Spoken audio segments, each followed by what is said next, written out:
আসসালামু আলাইকুম। সবাই কেমন আছেন? আশা করছি সবাই ভালো আছে। আল্লাহর রহমতে আমরা ভালো আছি।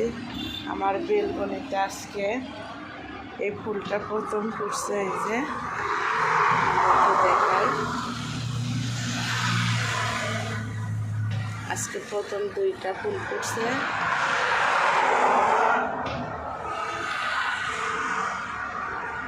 অনেক সুন্দর।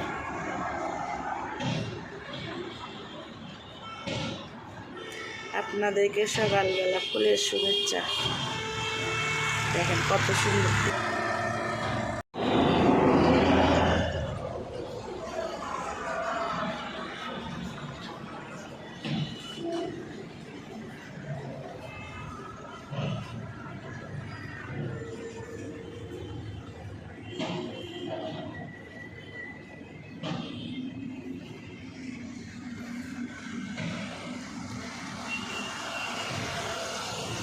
একটা গাছ লাগাইছি, এটা হচ্ছে